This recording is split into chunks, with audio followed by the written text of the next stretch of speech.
Good morning. I think you are all safe and good, right? Yes, class 5. Subject Science. Topic Water Management. Term 2. Unit 2.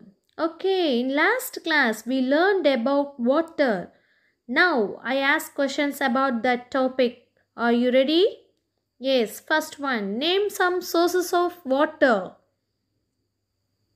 River water and lake water, sea water, well water, spring water, and underground water. Very good.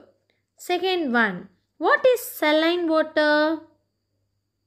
Yes, due to the presence of more amount of salt, seawater is called saline water. Super cooties. Okay, dears. Today we will study about water management. Are you ready? Water management. About 97.5% of total water available on the earth is too salty to be used for drinking and irrigation. The rest, 2.5% of water is fresh water. Most of the fresh water is 68.7% of the total fresh water is frozen as ice caps and glaciers, and 30.1% occurred as groundwater.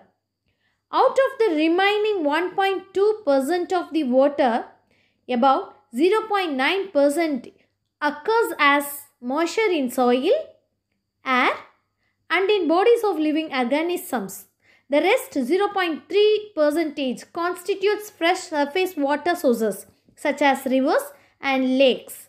By this, it is clear that a very small fraction of water is available for the use of human beings, animals, and plants. The following figure shows the percentage distribution of total available water.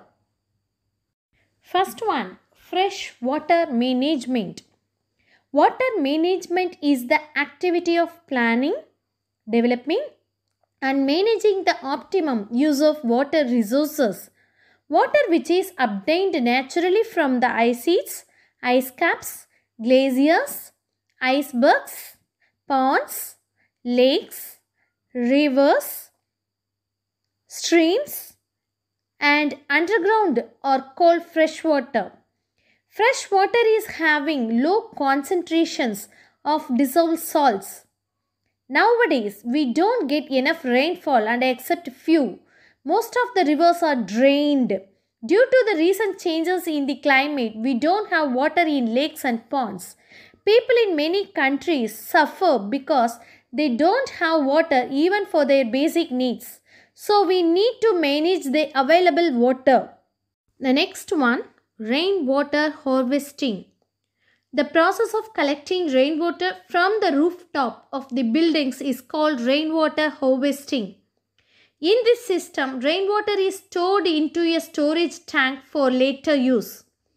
Rainwater available in the open spaces around the buildings may also be recharged into the ground. It is another method of rainwater harvesting. The government of Tamil Nadu leads the nation in implementing rainwater harvesting program. It has made it mandatory for all houses and buildings in the state to install rainwater harvesting facility. Next one, advantages. Rainwater harvesting can reduce flooding in the cities. Next, rainwater harvesting can reduce topsoil loss. Then, groundwater level can be increased and groundwater can be conserved, and then it can improve plant growth. Okay, dears, now I ask the question. Are you ready to say the answer? Yes. What is rainwater harvesting? Yes, the process of collecting rainwater from the rooftop of the buildings is called rainwater harvesting. Very good, super cuties. The next topic, farm ponds. A farm pond is a structure dug out on the earth. It is usually square or rectangular in shape. Rainwater is stored in it for irrigation purposes.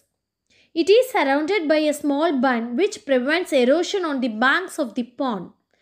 The size and the depth of the pond depend on the type of the soil, water requirements of the farmer, its uses, and the cost of excavation.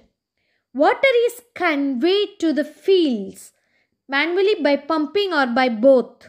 The next topic, wastewater management. Used water from any combination of activities such as domestic, industrial, commercial, agricultural is called wastewater. This is the water released after using for laundry, bathing, dishwashing, toilet and industrial purposes. Wastewater also includes rainwater that has been accumulated pollutants as it runs into the rivers, lakes and oceans. Pollutants are unwanted chemicals or materials that contaminate water. The goal of wastewater management is to purify and protect water so that it can be reused. It also must be cleaned before it flows into rivers, lakes and oceans. Okay dears, now I ask the question. Are you ready to say the answer? Yes, what is wastewater? Yes, used water from any combination of activities such as domestic, industrial, commercial, agricultural is called wastewater. Very good, cuties. The next one, wastewater treatment. Generally, wastewater is treated by physical, chemical and biological process using filtration, sedimentation, adding cow dung powder and bacteria. This method is followed in industries. The next one, advantages. Wastewater treatment ensures that environment is clean. There is no water pollution. It prevents waterborne diseases. It ensures that there is adequate water for irrigation. Okay. The next one, desalination of seawater. Desalination is an artificial process of converting saline water into fresh water. This common desalination process are distillation, reverse osmosis. The process in which both evaporation and condensation go side by side is called distillation. Reverse osmosis is a process of forcing water under pressure through a semi-permeable membrane. Tiny pores in the membrane allow water to pass but exclude most salts and minerals. The reverse osmosis process helps to solve the water scarcity problem. Okay, dears? Good. The next one, assignment. What is desalination? Second one, write the advantages of rainwater harvesting. Okay, dears, thank you.